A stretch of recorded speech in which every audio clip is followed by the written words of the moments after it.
Testing, testing. 1, 2, 3. Testing, testing. 1, 2, 3.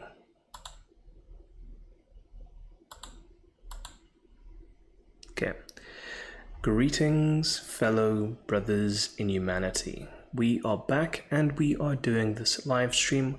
We will talk about the white South African refugees which landed in USA recently. And we'll talk a bit about what's going on in South Africa. To get into this quickly, I'll talk about my status currently. I am a South African living in the Philippines. I escaped the violent crime rate in South Africa, and I'm currently living at peace in a tropical island. And I enjoy this life quite a lot. But also I do love South Africa and I do want things to be fixed there. So please do stick with me as we talk about this delicate situation. If time permits for it, we'll also talk a bit about Christian moral principles. So I'll just wait for a few seconds for more people to join this live. Okay. So yeah, I left South Africa in 2024 with my wife, which is a Filipina, and we are currently staying here. It is a lovely tropical island, and the way that the people treat each other is much better than the way that South Africans, for instance, treat each other. And we will be taking a look at this video. I believe it's from The Hill, and it's talking about the South African refugees which landed in the USA. Back in January. Trump on Monday defended the move, claiming that a genocide was taking place in 100%. In many videos that I've seen, Trump has claimed that there is a white genocide taking place, and this is completely false, okay? There is no white genocide taking place in South Africa. It is complete nonsense. There is, however, some ethnic displacement which is occurring, and you could even argue that it is maybe ethnic cleansing which is happening due to the threats from parliamentarians, okay, specifically Julius Malema.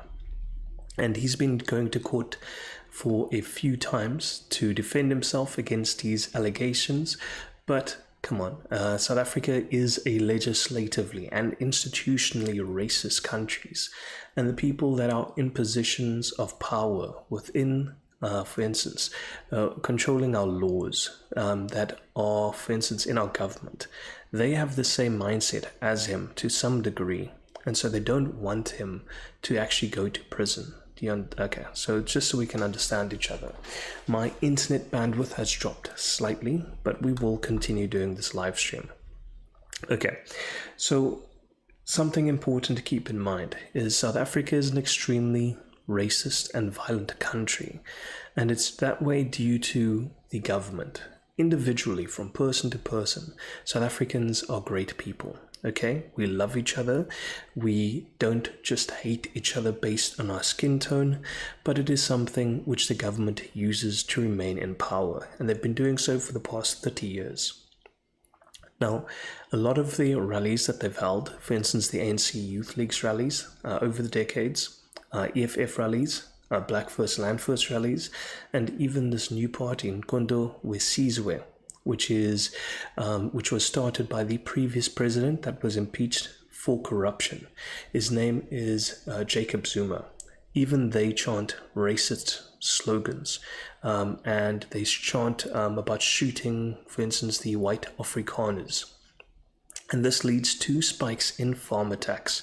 But the thing is that even during these spikes in farm attacks, the vast majority of people being harmed in them aren't white people. Okay, so the minority of these farm attacks are racially motivated, and when they do attack, for instance, the white South African farmers, they do chant things that they hear at these rallies.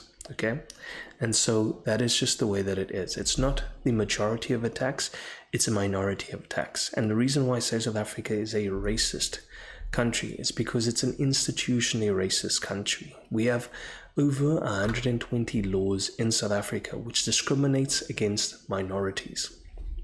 Even myself, as a mixed race person, I would have an extremely difficult time in South Africa, right?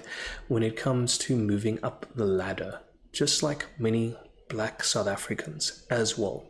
We try to take advantage of the government tenders and the BE initiatives, because black economic empowerment, the way that it is now, it's a racial quote system pushing affirmative action.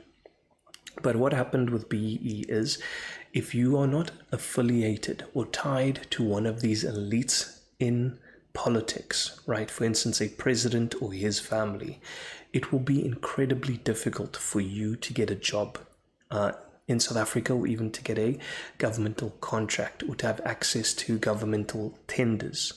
So it's meant to benefit the elite, and the way that they do it is through these racial quotas. Okay, even when it comes to education, there's different standards which different racial groups are supposed to get, right? Marks and so forth to pass. And one of the weirdest things I heard, right, is someone who was not born into a disadvantaged family, a family member of a politician born into wealth with a golden spoon in his mouth. He was receiving the best education, and he barely passed, right? So these racial systems meant to help people move up on the social ladder, which I don't agree with, right? And we'll get into that in a moment. The elites are taking advantage of these systems, and it benefits their families, not the vast majority of previously disadvantaged black people, okay? Then you have these racial quotas also benefiting African immigrants, black African immigrants from other African countries coming over. And now imagine this: if you are a citizen in South Africa, you are white, Indian, or colored, or mixed race, right? That's what they call colored people. And somebody from a different country comes over, and now that person can take advantage of the racist system that they have in place, okay, to benefit themselves over someone born in that country. It is completely disgusting. Now, this has led to many African immigrants coming over and taking advantage of these systems in place in South Africa, which they are. It's fair enough. They're trying to improve their living situation. They're trying to improve their lives, and I can't hold that against them, really. But now imagine the previously disadvantaged black South Africans. They're trying to get ahead in life, and now they're seeing somebody else take advantage of systems meant to benefit them. This has led to sporadic attacks, which we call the xenophobic attacks. I think it started in 2007, if I'm not mistaken, during the presidency of Jacob Zuma, who is now the leader of the third largest party in South Africa. So, long story short, okay, this has led to increases in crime, increases in violence, increases in distrust amongst the people, and it's not benefiting South Africa. The vision that a lot of these people in government, the politicians, had is a pan-Africanist delusion, where they think they can just unite people based on their skin tone and everything is going to be fine. But that is not the way that people are. People are different, ethnically, tribally, and belief, in regards to their belief and their morals. We are extremely different, okay? It doesn't matter if you have a certain skin tone. It doesn't mean somebody of a different skin tone is going to have the same interests as you. And so when they're using the Africanist mindset, they want to benefit other African people that have no history in South Africa. They come over. Local population is very aggressive towards them because they realize they have limited resources, and now they will fight, okay, over these limited resources and access to jobs. The unemployment rate in South Africa is huge, also contributing to the crime rate. And this has happened during the past 30 to 40 years that the ANC has been in power. The Black Nationalist Government, which we call the ANC. Also, the ANC has threatened South Africans with charges of high treason for speaking out against this. But I don't really care because I'm living in the Philippines. Hey, Jonathan, my battery went flat, and so I'm doing this over again. Okay. So this has led to... So the government is threatening the citizens of South Africa on speaking out about this. And this is... It's an attack on freedom of speech and freedom of the press, okay? And this, I think, is largely aimed into scaring this activist by the name of Ernst Roots He was leading AfriForum for a long time, and for the past 30 or so years, 20 to 30 years, he's been trying to raise awareness of farm attacks, or the racially motivated attacks on white Afrikaner farmers, which, fair enough, that is his prerogative to do that, right? Because it's his ethnic group that they're singing about killing. And obviously, you can relate to that regardless of your race. We are all human beings. We are all made in the image of God. We all have equal human dignity.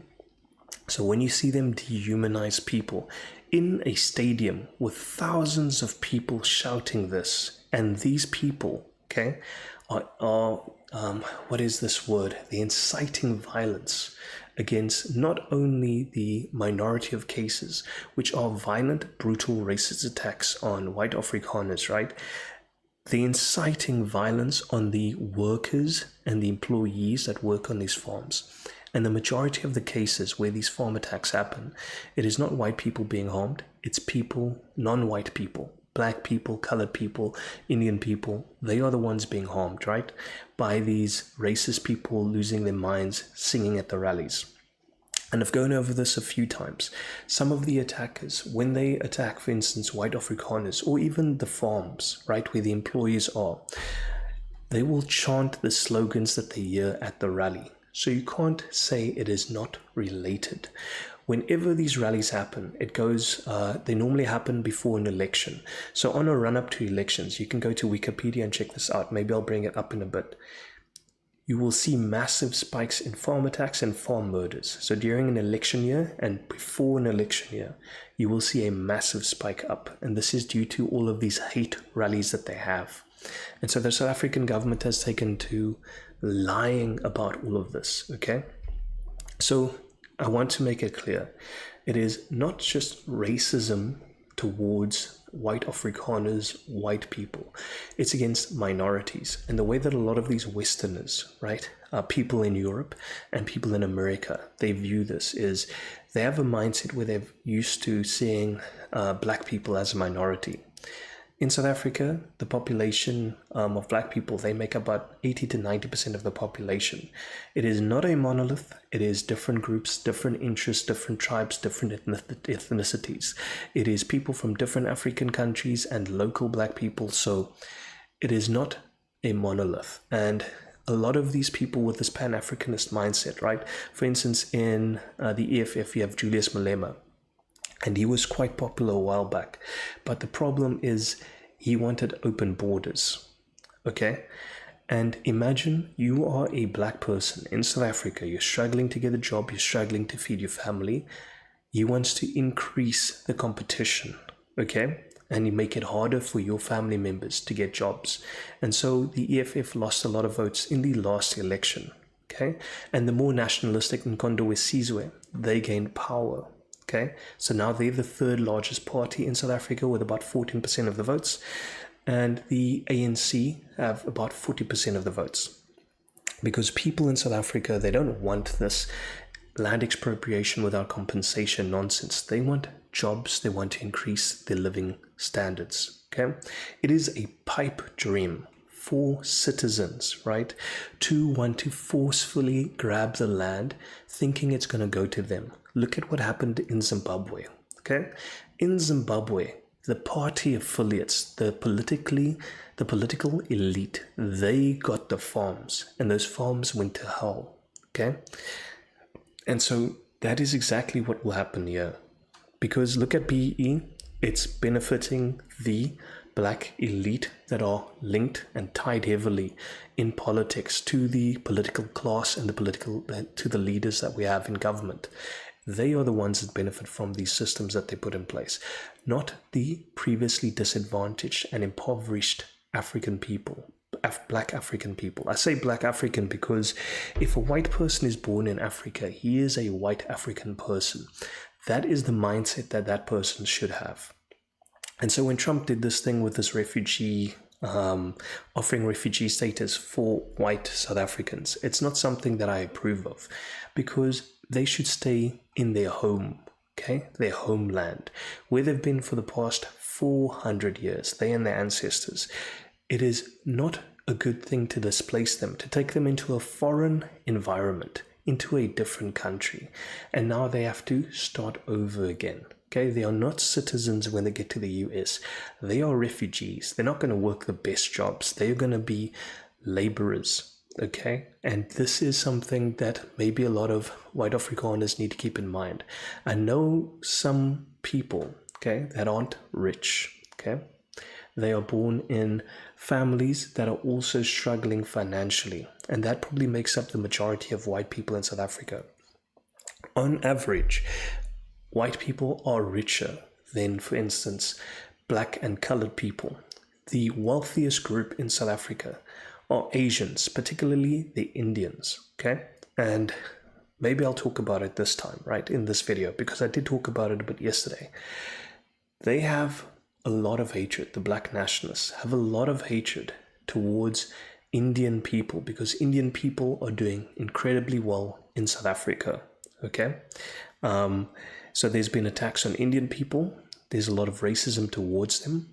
There's even been removal of statues of what's his name, Gandhi. And Gandhi was protesting apartheid in South Africa. And this is the degree of racism a lot of these nationalists have. And it's not every person. People are extremely diverse.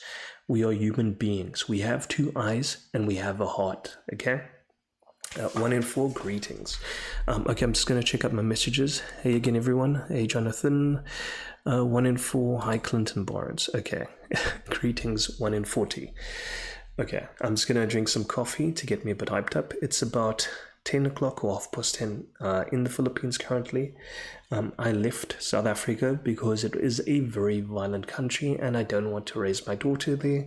My daughter is half Asian. And given the way that she looks, right, she would probably be teased a lot in these schools because even me, okay, I was teased when I was growing up in South Africa in my own colored community because my hair wasn't significantly curly enough, okay? And the way that I speak English well, maar ek kan ook Afrikaans praat, okay? So ek het baie arm groot geword en thankfully as I got older, my Afrikaans, I speak English here the majority of the time, and I am now fully a Soti. This is the way that I speak, okay? Thankfully, my living situation improved greatly, and now I get to travel the world. I get to live on a tropical island, and this is the life that I currently have, right? I have a life of comfort. But unlike many South Africans, right, they don't have that fortune, and they do struggle every day. Okay, they work from 8 o'clock in the morning till 5 o'clock in the evening or 5 o'clock in the afternoon, and their living situation isn't improving. They live from paycheck to paycheck, and every day cost of living goes up in South Africa due to bad governance and due to bad political choices by politicians. For instance, the USA is probably our largest trading partner in South Africa. And we have alienated the Americans for a long time, which is probably why Trump is going after us. Because let's be clear, these racist or this institutional racism South Africans are dealing with, it's been going on now for about 30 years. And only now they're talking about it because they want to bully us into submission. Okay? And the ANC has made us vulnerable like this because they are completely justified in calling out the institutional racism in South Africa, even if it's only beneficial towards their dealings currently and trade deals with South Africa. They can use it against us, okay, in their propaganda. And it is our fault for electing these people into power. Let me read more. Good for you, man. At least you got the little one. Yeah, thanks, 1 of 40. I'm very worried about the crime rate in South Africa, okay? Because before I even turned 8, I was actually stabbed multiple times, okay? I don't like talking about this so much, but I used to go to this school, and I got into a fight with one of these kids, and his dad was affiliated with a gang. And so I beat the kid up, and then he wanted to do revenge attacks on me, an 8-year-old, in primary school. And so I had to duck him and his dad a few times, but unfortunately, sometimes they got hold of me, and bad things happen, okay? That is just how hard life is growing up in impoverished South Africa. Okay, let's listen to a bit more of this before my headset dies of being with low battery, because it's South currently Africa. giving me low battery warnings. Listen. Let's see. Farmers are being killed. They happen to be white. Well, farmers are being killed. Farm employees are being killed. It is white people. It is black people. It is colored people. It is Indian people. Okay? It is not a white genocide, but some of the minority of cases, and I keep on saying this over and over, are racially motivated due to the rallies that they have, which are hate rallies held by parliamentarians, people in the South African government. But whether they're white or black makes no difference to me. But white. Well, whether they are white or black. So if people are living in farming communities, wouldn't it be then better for him, right, to say, okay, we're going to offer refugee status for all South Africans living in farming communities, because that would be a non-racial policy. I understand why people can reason him giving refugee status to the white Afrikaners because of these hate rallies. Okay, so it's justifiable. There's hate rallies. South Africa is institutionally racist. They are constantly threatening seizing of white-owned land and white-owned property. So I understand giving them refugee status. But if this is about farm attacks, it is different groups being attacked on these farms, and it only makes sense to give them all refugee status. It is his prerogative, however, as President of the USA, to give refugee status to whoever he so wills. Okay, it's between him and the Supreme Court. White farmers are being brutally killed, and their land is being confiscated in South Africa. The land, to my knowledge, isn't being confiscated yet. Okay, maybe there's some isolated cases where the government has bullied people into selling the land, but to my knowledge, no land has been seized yet with this land expropriation without compensation bill that they're trying to pass or have passed. Okay. And the newspapers and the media, television media, doesn't even talk about it. If it were the other way around, they talk about it. That would. Okay, very true. Okay, if it was the other way around and it was white people seizing black people's land, the reason why the Western media and Europeans and so forth, right, would be more concerned with that is because in their view, in their society, they see black people as being the minority and having no power. That dynamic does not work in South Africa because the political power is held by the black majority. Be the only story they talk about. The South African government has denied those allegations, saying in a statement last Friday, quote, well, the South African government has called mixed race people dogs, like myself, right? So they've called us dogs. They've made us out to be some kind of animals. They've also insulted Indian people. They've insulted, obviously, the white people. And so, including, actually, the ANC insulted Zulu people, a different ethnic group of black people in South Africa. And this has cost them so many votes because the largest tribe in South Africa are the Zulus. And so the ANC has alienated the Zulu people, and largely they do not vote for the ANC anymore. So let's continue on with this. We reiterate that allegations of discrimination are unfounded. The South Africa Police Service statistics on farm-related crimes do not support allegations of violent crime targeted at farmers generally. So this is completely false, right? You are more likely to be a victim of crime if you are living on an isolated farm because it's more opportunistic for an attacker, okay? I think it's 2 to 3 times higher rates of attacks happen on farms, okay? So there's more crime happening on farms than with the general South African population. Small amount of those farm attacks are homicides or murders. A small percentage of those murders are racially motivated. And so again, Trump said genocide. It's not a genocide happening in South Africa. Yes, we have massive issues with institutional racism. And they, for instance, the South African government said something to the effect of the white minority have the most amount of money or the most privilege or whatever in South Africa. Okay, so now that in itself is racist because they are poor white people. And so now you're broadly saying, oh no, this entire group is privileged. No, that is not how averages work. The minority of that group has a large amount of disproportional wealth, sure. But the problem is, at the bottom end, there's more impoverished people. So now the average of that group is raised higher. The group that is the most successful in South Africa are the Indians. It is not the white people. It's Asians and it's Indians. And the problem's going to be down the line, okay? When the white population goes further down, the violence that we're going to see with the rest of minorities will increase because it's already existing. Right now, we can see, for instance, white people, and to the government, this is very useful, okay? Because when they try to rally or they try to gain support for their political party, they can go, oh, look at this evil white people, for example, right? And now they can get their group of black nationalists energized, and they're going to be like, okay, we're going to vote for this party. What happens when we can't differentiate so easily between people based on their skin tone, okay? Now we're going to move to a different thing. Oh, guess what? You're Indian. Oh, guess what? You're in a different tribe. It's going to lead to more violence among the rest of the racial groups and ethnic groups in South Africa.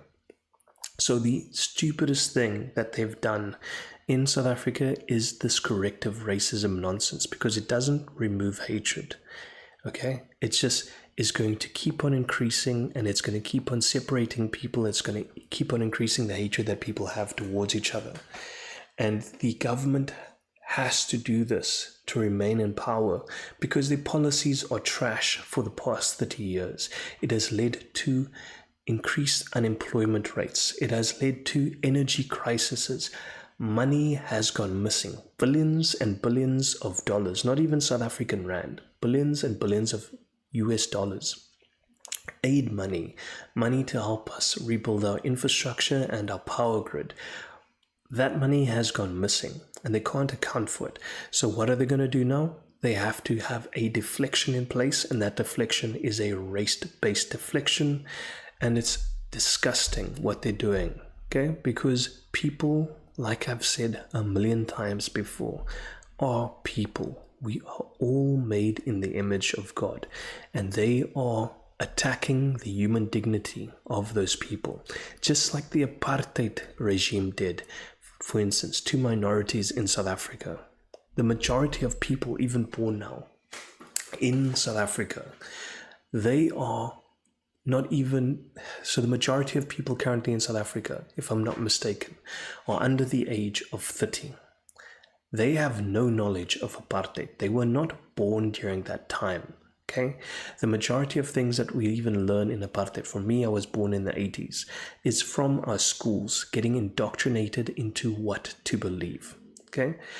I, for instance, didn't even know why Nelson Mandela went to prison.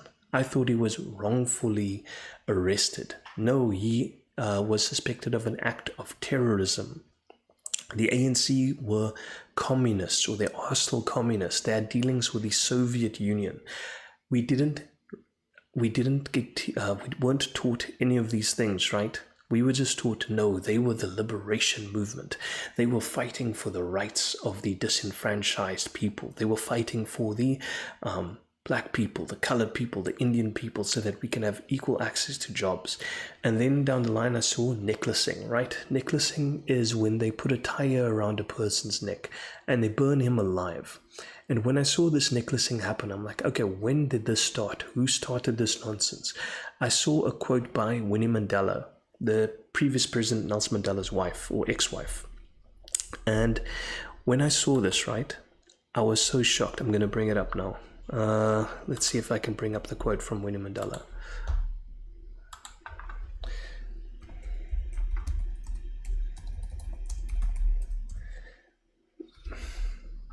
Winnie Mandela quote. Let's see if they'll even allow this, because I doubt Google would allow this quote to be shown. Let's see, famous quotes.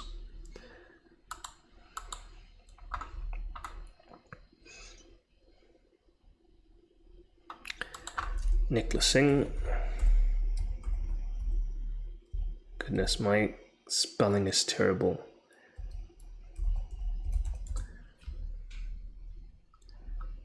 Okay. Here we go. So this is a famous quote by Winnie Mandela. Together, hand in hand with our matches and our necklaces, we shall liberate this country. And I can't even show you what that means, right? Because my channel would get banned immediately. Necklacing is when they put a tire around a person's neck. They light them, okay? And then they'll burn for hours. And the rest of the community watches. And so it's meant as an attack on that community to scare them and to intimidate them. And the reason why they do this is because during apartheid, there were different groups competing for power. And if the ANC saw, for instance, a different African group rise to power, they would beat them down severely and make an example of them in front of their community.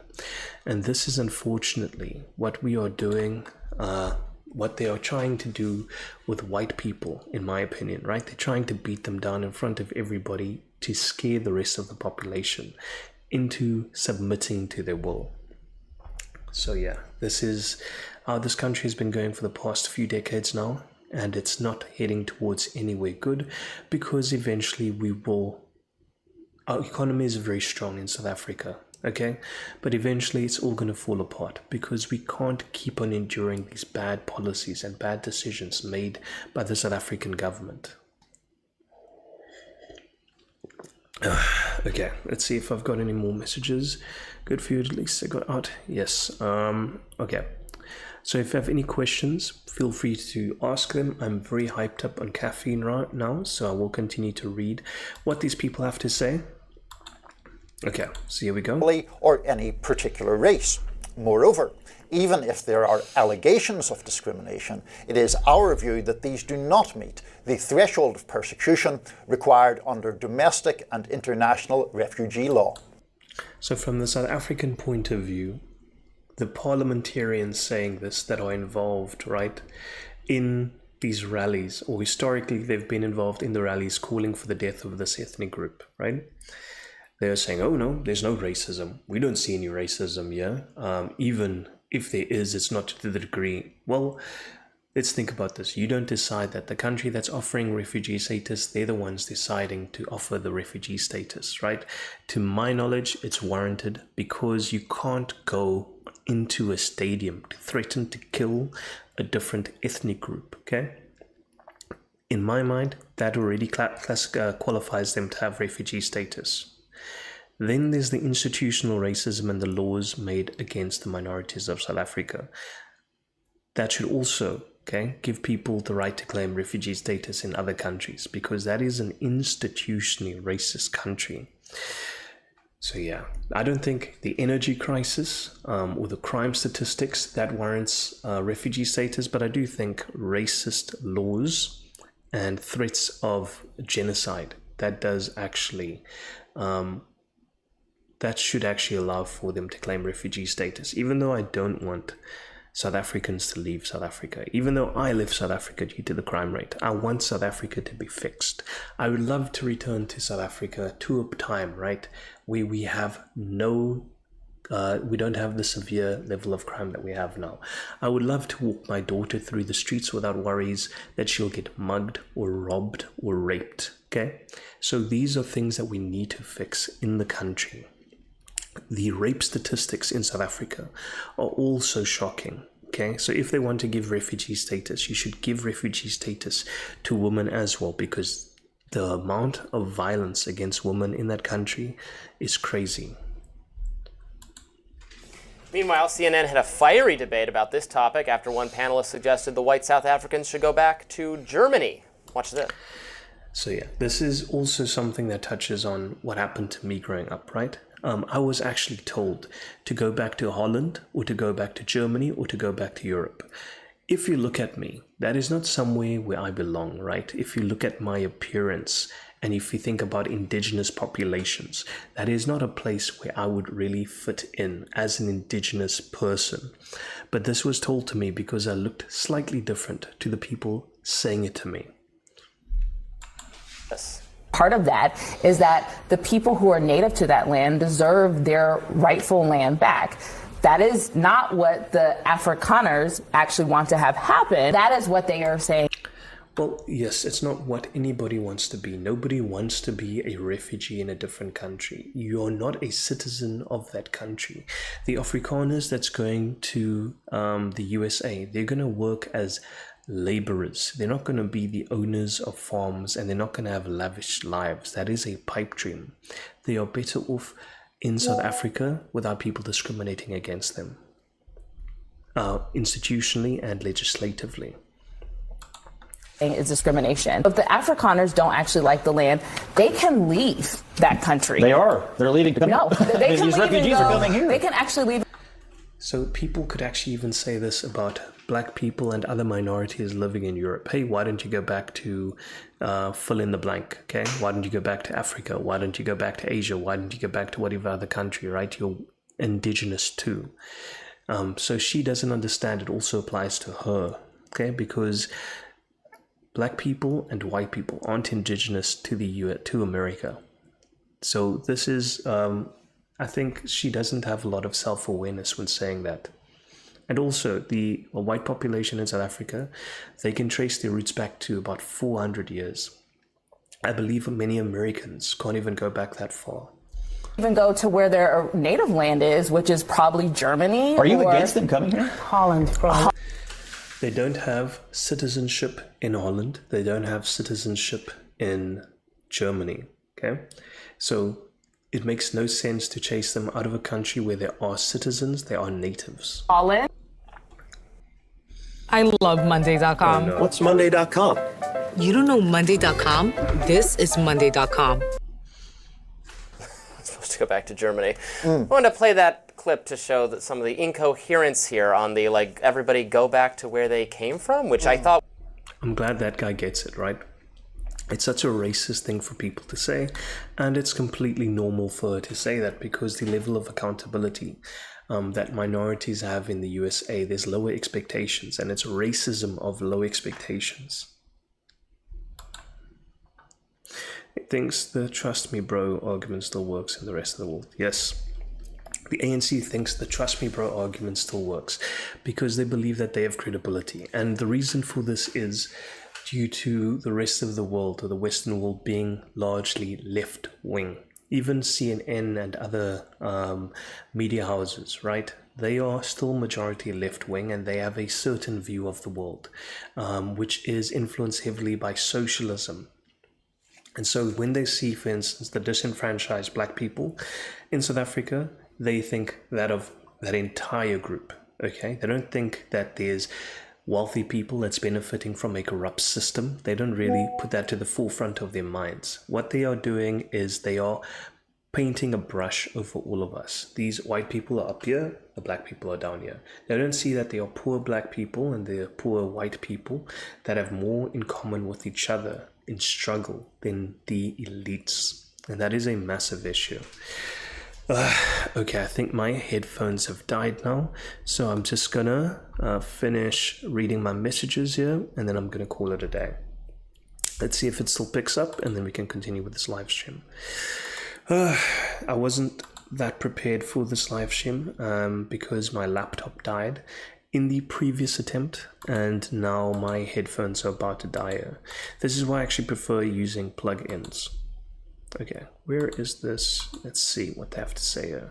It was supposed to be a nativist right-wing talking point, but is first, I guess, also a kind of cultural progressive talking point. I think it's very. We're all a mixed. Trying to give back to whoever it is. Like, we can't sort those things out anymore. Everyone is from somewhere else. We all come from what the eastern side of Africa to be. So yeah, that is a good take, right?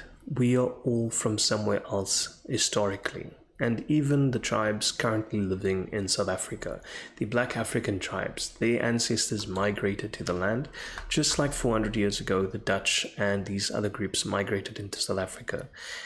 This is why the best standard is simply this. If you are born in a country, you are a citizen of that country and you're that country's responsibility. That country shouldn't be institutionally racist against its citizens born there. It should actually seek to benefit them. And so when, for instance, we have this broad-based Black economic empowerment and the Equity Act, which discriminates against people and institutionalizes race quotas, right? That does not work because it is going to work against the blood of the nation. And the people are the blood of the nation, okay? In 1662, for my family, I almost can't believe you were told to go back to wherever that's wild. Yeah. So this is such a huge issue in the West, right? Because they think they are immune to this. And I've seen a lot of demographics changes in, for instance, countries like the UK. Where UK was majority white for a long time, but now in the next few decades there will be majority, ethnically Southeast Asian. Okay, so that is a major issue for them because their way of dealing, for instance, with the immigrants coming into the country was to give them preferential treatment due to the majority being a threat to their safety. So if there's a crime caused by, for instance, you have the issue now of these grooming gangs that were attacking the white girls and the non-Muslim girls, right? And grooming them. I don't want to talk too much about the sexual violence because this channel will get banned again, okay? So they were attacking little girls, and unfortunately the majority of these little girls, they are, for instance, non-Muslims because the community doing it is largely Pakistani Muslims. And this is an issue even in Pakistan. For instance, the reason why there are very low amount of Hindus and Christians in Pakistan is because the issues that they've had with bridal kidnapping, where they would kidnap a girl that is of a different religion or a different religion. They would force them to marry and to convert. And that is how they largely eliminated different demographics, for instance, religious demographics, Hindus and Christians in Pakistan. And they did a similar thing in Kashmir where the terrorist attack happened.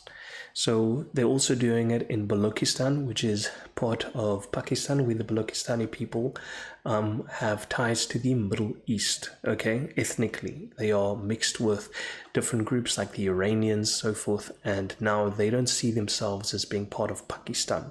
So they formed militias and they're fighting against the Pakistani government for their independence. And so what the Pakistani government has said is the Balochistan people, they are agents of India, because technically Pakistan sold Balochistan to the Chinese.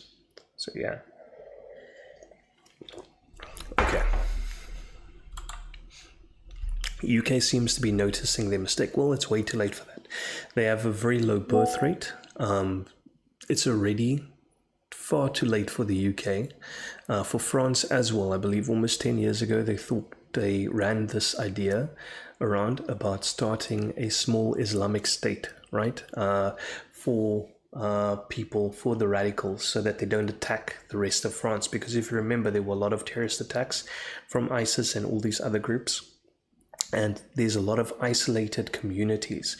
Trump said, I believe in 2016, there's no-go zones. So there's no-go zones where a lot of these radicals come from that commit these terrorist attacks. And so this is such a major issue now for the Europeans because they don't know how to deal with the situation. Meanwhile, for instance, in the Middle East, you have very successful, predominantly Muslim countries where they've sorted that out, and they are their GDP per capita has increased significantly. The countries are developing quickly. They're involved in space travel. They're contributing largely to the development of new technologies. They are trying to make it rain in the desert, and I've seen a lot of the great things that they've been doing there. And this is because they've got that under control. And the Europeans are only entering the phase now of multiculturalism, where they have to deal with different ethnic groups, and those ethnic groups are now becoming the minority. So it's shifting so quickly, and they're not capable of keeping up with it, with their current ideological system that they have, right, that they get from the left-wingers. And I'm not left-wing or right-wing, okay, I'm Christian. And this is a very important way to see things, because regardless of a person's racial affiliation or their religious affiliation, I must see them as being made in the image of God and having equal human dignity to the rest of us. I can't discriminate against them in such a way to dehumanize them. I can maybe have prejudices against what people believe, but I cannot have such a prejudice against them. We all bleed red, okay? And I think that is a good way to perceive people, that we are all the same in that sense, and we are all beautiful, made in the image of God. I'm getting a bit tired, so I think I'll keep this up for another 5 minutes before I call it a night. We can talk a bit more about the UK, since one of 40 really wants to talk about that. I've got a lot to say. If you are aware, wait, okay bro, never mind then. You are out, and I think I should call it a night as well. Thank you so much for popping in. I got a lot off my mind now. God bless you all.